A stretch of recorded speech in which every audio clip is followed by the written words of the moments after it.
Christophe Bouillon. Bonjour. Merci beaucoup d'être avec nous. Vous êtes député PS de Seine-Maritime, président de l'Association des petites villes de France. Et Christophe Bouillon, ça y est, c'est le jour J pour le début du déconfinement. Et d'abord un mot sur cette loi, sur la prolongation de l'état d'urgence sanitaire qui a été votée par le Parlement, mais qui n'a pas été promulguée à temps. Des mesures comme la limitation de la distance à plus de 100 km ne s'appliquent pas aujourd'hui. Qu'est-ce que vous en pensez? C'est un peu dommage, ça fait un peu cafouillis, j'ai envie de dire. Les débats ont pourtant été denses, sérieux, et on n'a pas perdu de temps. Il y a eu beaucoup d'amendements, comme vous savez, tant à l'Assemblée qu'au Sénat. Je crois que l'ensemble des parlementaires ont plutôt bien travaillé, et c'est la question, bien évidemment, du recours au Conseil constitutionnel qui a sans doute retardé les choses, même si ce recours ne vient pas simplement d'élus de l'opposition, c'est le cas à l'Assemblée nationale ou du président du Sénat, il vient aussi du président de la République. Donc c'est vrai que ça la fout un peu mal, comme on dit, au niveau timing. Alors on le disait, hein, c'est le jour J pour le déconfinement. Quel est votre sentiment aujourd'hui? Quel est le sentiment des maires pour ce jour qui est un jour crucial? Chez les maires, il y a un sentiment mêlé. Il y a une forme de soulagement parce que il faut bien sortir du confinement qui a des répercussions terribles à l'échelle des communes. L'activité qui s'arrête, ce sont des ressources en moins, c'est la vie d'un territoire tout simplement qui est au ralenti. Donc il y a ce soulagement de se dire qu'on va enfin sortir de cette période difficile pour le pays et pour l'ensemble des territoires. Et en même temps, il y a le risque du relâchement qui inquiète aussi beaucoup de maires parce que chacun comprend que le virus n'est pas parti, il est encore là et qu'il faudra agir à pas compter. Et l'idée d'y aller de façon progressive est plutôt bien vécue à l'échelle locale par les maires. Mais pour vous, ce déconfinement, il fallait l'entamer aujourd'hui. La France est prête, le gouvernement a pris les bonnes mesures, c'est le bon tempo. Alors c'est devenu le bon tempo parce que le gouvernement a entendu le message des associations de collectivités locales qui demandaient à ce que ce déconfinement puisse se faire avec de la souplesse et en faisant confiance au territoire, en faisant confiance à la proximité, en faisant confiance tout simplement aux élus locaux. Ils ont montré pendant la période du confinement qu'ils étaient remarquables d'agilité et d'efficacité. Ils sont même parfois venus pallier certaines insuffisances. Je pense en termes de logistique, par exemple, pour la livraison ici de masques, là de gel. Et ils sont surtout les plus à même de mesurer concrètement à l'échelle locale ce qu'il convient de faire pour tenir des objectifs aussi simples que, bien évidemment, la vigilance, celle qui doit nous conduire à faire attention par rapport à la propagation du virus, et en même temps pouvoir relancer l'activité économique, faire en sorte à ce que nos territoires ne s'enfoncent pas plus encore dans une crise qui risque d'être profonde. Justement, Christophe Bouillon, quelles sont ces dernières heures les remontées des maires de votre association? Quelles sont leurs principales inquiétudes? Ils avaient beaucoup d'inquiétudes en ce qui concernait la réouverture des écoles. Ils sont de bonne volonté. N'oublions pas que si l'ouverture des écoles est possible dans 90% des communes, c'est bien la démonstration que les maires s'y ont pris sérieusement. Ils ont regardé avec beaucoup de précision le fameux protocole sanitaire, même s'ils l'ont reçu parfois tardivement. Ils ont regardé avec leurs services, avec les équipes enseignantes, comment on pouvait faire dans chacune des écoles de leur ressort. Certains ont choisi de retarder le jour de la rentrée, considérant que les conditions n'étaient pas réunies pour le faire dès maintenant. D'autres ont mesuré les conséquences, ne serait-ce qu'en termes de mobilisation de personnel, en termes de moyens matériels aussi, la question des masques, des produits virucides pour désinfecter les écoles. Chacun s'est dit finalement de façon très concrète, oui je peux ou non je ne peux pas encore. En tout cas, je pense que si c'est possible aujourd'hui, c'est parce que la souplesse a été au rendez-vous. En même temps, et il faut les comprendre, il y a cette inquiétude qui est celle aussi de la responsabilité. Les élus ne disent pas de refuser toute responsabilité, c'est leur pain quotidien, vous savez, tous les jours pèse sur les élus une responsabilité pénale importante. Ils ne souhaitent pas une amnistie, en tout cas ils ne souhaitent pas échapper à leurs responsabilités, ils souhaitent simplement à ce que l'État ne se défausse pas de sa propre responsabilité. Et croyez-moi, quand vous avez à mettre en œuvre un protocole sanitaire aussi strict et rigoureux, tant mieux, il faut quand même pouvoir vous assurer que ce que vous le faites bien. C'est la raison pour laquelle beaucoup avaient demandé à ce que les plans de reprise locaux puissent être validés en quelque sorte par les services de l'État. Est-ce que vous avez une idée, dans votre association de la proportion de mères qui ont choisi d'ouvrir leurs écoles aujourd'hui et ceux qui ont préféré les laisser fermer? C'est une proportion assez importante, tout simplement parce que beaucoup des mères ne voulaient pas laisser les parents qui ont fait le choix de remettre leurs enfants à l'école sans solution. Mais pour autant, je crois qu'il ne faut pas porter un doigt accusateur sur les écoles qui n'ouvrent pas aujourd'hui et les mères qui ont fait ce choix, parce qu'ils l'ont fait, je pense, en conscience par rapport à leur propre réalité. C'est vrai qu'il existe dans des villes un peu plus importantes, il en existe dans notre association, des villes où vous avez plusieurs écoles et vous avez dans ces écoles plusieurs classes. Et vous savez, même avec un effectif à 15 élèves, très vite vous pouvez déplacer les 100 élèves dans une seule école. Et croyez-moi, respecter les règles de distanciation physique avec 100 enfants dans une école, ce n'est pas aisé. Donc je crois que tous les maires agissent avec responsabilité. Et c'est justement au nom de cette responsabilité qu'on voit cette distinction s'établir aujourd'hui. Est-ce qu'il y a des maires de petites villes qui voulaient ouvrir les écoles, mais qui n'ont pas pu le faire, faute de moyens humains, faute de moyens financiers? Oui, moi j'en connais dans mon territoire, en Seine-Maritime, des maires qui s'apprêtaient d'ailleurs à ouvrir l'école quelques jours avant d'avoir reçu la dernière version du protocole sanitaire. Et en ouvrant cette version, celle de 54 pages, ils ont découvert des nouvelles exigences en quelque sorte, et ils étaient incapables d'y répondre. Donc c'est vrai que ça a été pour certains une forme de douche froide, et ils ont considéré notamment sur la question des espaces. Vous savez, dans une classe, trouver 4 mètres carrés par enfant, c'est parfois mission impossible et c'est la raison souvent qui a conduit ces mères à finalement renoncer à ouvrir leurs écoles pour l'instant. Jean-Michel Blanquer, le ministre de l'Éducation nationale, a dit ce matin qu'à rester chez soi que d'aller à l'école. Qu'est-ce que vous pensez de cette phrase? Est-ce que c'est de nature à créer de la confusion?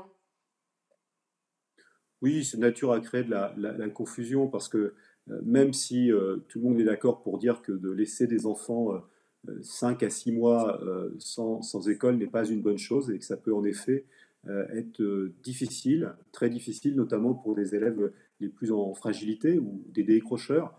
Pour autant, je crois que il ne faut pas non plus porter une forme de doigt accusateur sur les parents. Il faut comprendre l'inquiétude des parents, elle est parfaitement légitime. Je trouve d'autant plus étonnant la déclaration du ministre de l'Éducation nationale qu'il a pris lui-même la décision, finalement, que cela se fasse sur la base du volontariat des parents. Donc, à un moment ou à un autre, soit comme ministre de l'Éducation nationale, il considérait que c'est une obligation d'aller à l'école, et dans ce cas-là, il mettait en œuvre pour que cette obligation soit respectée, soit il considère que ce n'est pas le cas, et je crois que c'est un peu difficile aujourd'hui de faire porter la pression sur les parents dont les inquiétudes, on les comprend, sont parfaitement légitimes. Je fais le rapport par ailleurs avec la décision qui est prise dans ce même gouvernement de demander à ce que le télétravail soit favorisé. Donc on comprend aussi pourquoi ces parents qui agissent sur la base du volontariat, qui ont des inquiétudes pour la santé de leurs enfants et qui par ailleurs restent chez eux parce qu'ils continuent à être en télétravail, on comprend parfaitement la formule qu'ils ont. Pour autant, je pense qu'il faudra sans doute trouver une formule qui permette, avant la prochaine rentrée, celle de septembre, de remettre en situation des enfants qui auront été placés en quelque sorte de façon éloignée avec l'école. Alors, on parle beaucoup des écoles, mais certains maires peuvent aussi ouvrir à partir d'aujourd'hui des bibliothèques, des musées. Est-ce que ça, c'est des décisions difficiles à prendre, difficiles à organiser? C'est difficile à prendre et en même temps, il y a une demande. Vous prenez les bibliothèques, les médiathèques ou les petits musées, eh bien, il y a des envies qui existent à l'échelle des territoires. Il faut prendre des mesures adéquates de distanciation physique. Beaucoup de mairies s'y essayent. Je connais beaucoup de maires qui, dans leur bibliothèque, ont essayé de regarder comment on pourrait les rouvrir, nettoyer les couvertures des livres, avoir des distances, bien évidemment, ou des rendez-vous qui sont pris pour venir chercher des livres. Et je pense que tout cela participe aussi au retour à l'animation à travers les communes. Maintenant qu'on connaît les règles, et à partir du moment où c'est possible, notamment physiquement ou en termes de moyens humains, ou de moyens matériels, je pense qu'il ne faut pas hésiter à le faire. On a besoin de culture. Il y a d'ailleurs un autre sujet que vous connaissez qui est celui de la situation dans le domaine culturel. Vous savez que beaucoup de communes attendaient l'ouverture de la saison pour l'organisation d'un certain nombre de festivals. On sait que ce n'est pas possible pour des raisons qu'on comprend parfaitement, qui sont celles de concentrer un public ou de rassembler des personnes. Pour autant, je pense qu'il ne faut pas fermer la porte à toute activité culturelle. Et heureusement, il existe dans nos communes de nombreux équipements, bibliothèques, médiathèques, qui permettent de le faire. Édouard Philippe a beaucoup dit s'appuyer sur le couple maire-préfet pour cette crise, pour ce déconfinement. Est-ce que vous dites c'est bien de laisser des marges de manœuvre au maire ou est-ce que c'est trop, il y a trop de... Alors, d'abord, c'est pas tout à fait un couple, hein, préfet-maire, c'est plutôt un ménage à trois. N'oublions pas que tant que les élus du premier tour ne sont pas installés ou ceux qui attendent un second tour sont toujours en sursis, eh bien, on a des couples à trois aujourd'hui. Vous avez un préfet, un maire qui a été prorogé, et puis quelqu'un qui attend de le devenir. Ça se passait bien au début, surtout quand il y avait des affaires courantes. Les situations sont parfois un peu plus difficiles aujourd'hui. Donc là aussi, il faut que le gouvernement, pour faire vivre ce couple préfet-maire, puisse installer très rapidement, notamment les élus du premier tour. Pour autant, il a raison de s'appuyer sur ce couple-là. C'est un couple qui se connaît naturellement. Il n'est pas rare à l'échelle des territoires, tout le temps, hors crise, que des préfets, des maires, même des sous-préfets et des maires, aient cette habitude de travailler ensemble pour mettre en œuvre un certain nombre de politiques. Ce qu'on constate, c'est que les territoires ont été des formidables amortisseurs de crise.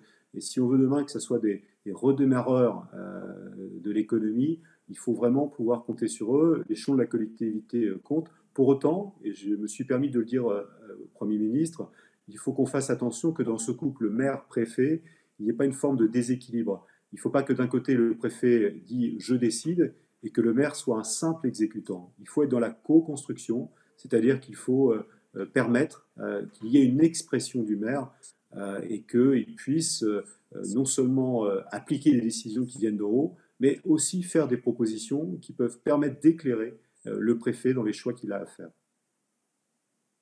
Il y a eu un débat au Parlement sur la responsabilité pénale des maires, notamment dans cette période de déconfinement. Est-ce que pour vous, c'est le bon compromis qui a été trouvé par le Parlement? Il y avait plusieurs écueils à éviter. Le premier écueil, c'était donner le sentiment d'une loi d'amnistie. Elle aurait été non seulement pas comprise, mais elle aurait été dangereuse. Et puis le deuxième écueil, c'est de ne pas répondre à l'inquiétude réelle des maires qui, face à cette responsabilité qui leur incombe, soient laissés tout seuls. Parce que c'est vrai qu'ils ont l'habitude de traiter des cas courants en termes de responsabilité pénale, que ce soit sur des aires de jeu, dans les cantines ou autres. Simplement, on est face à un phénomène nouveau, presque invisible, celui de la propagation du virus.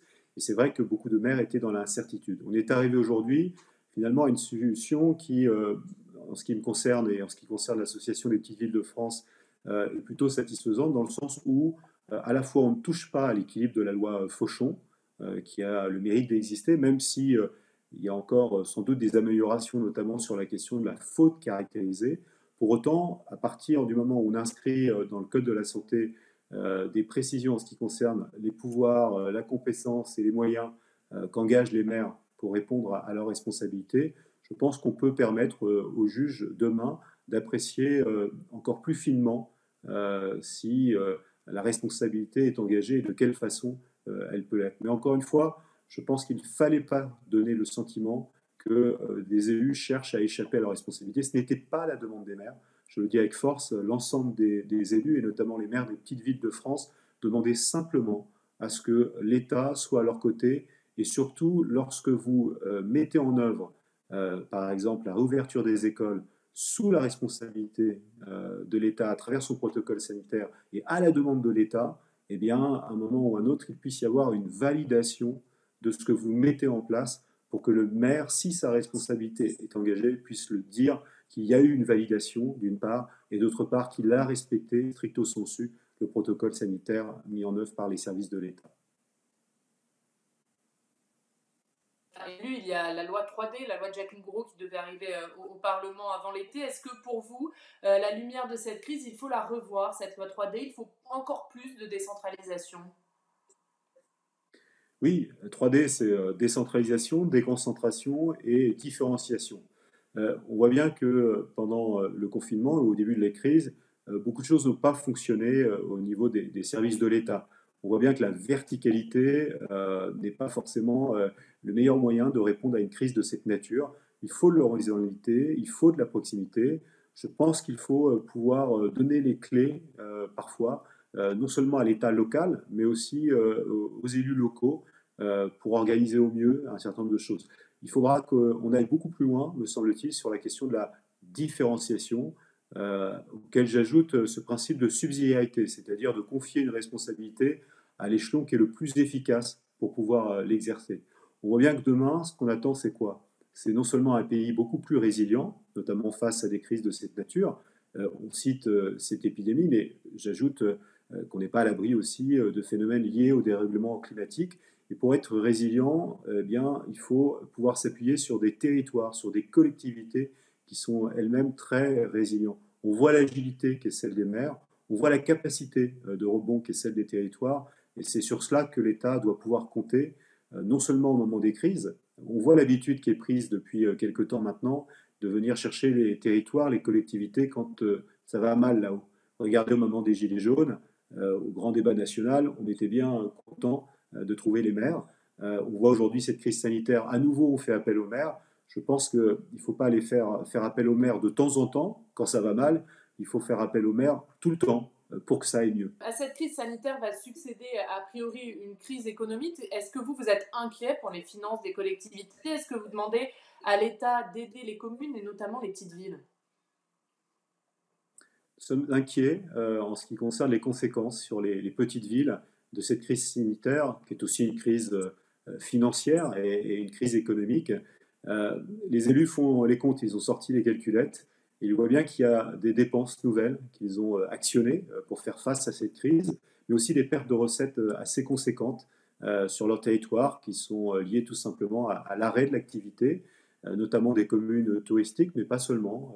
Toutes les communes finalement sont touchées. C'est la raison pour laquelle on a demandé au gouvernement une dotation spéciale, exceptionnelle, une dotation Covid qui vienne abonder les finances des collectivités locales qui ont dû faire face à cette crise avec moins de recettes, plus de dépenses. De la même façon, nous mettons sur la table un plan de relance des territoires et des collectivités. Pourquoi?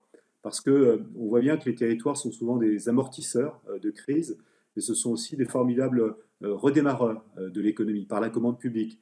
D'ailleurs, beaucoup des maires sont aujourd'hui sollicités par les artisans, par les entreprises du bâtiment, par un certain nombre d'activités qui espèrent beaucoup en elles et qui attendent avec beaucoup d'impatience qu'elles remettent de l'argent public dans le circuit économique.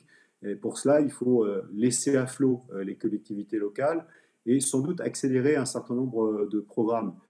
Par exemple, la rénovation thermique des bâtiments. Voilà un formidable gisement d'emploi. Voilà une façon à la fois de répondre à l'exigence de la transition écologique et en même temps de confier des heures de travail à des artisans locaux.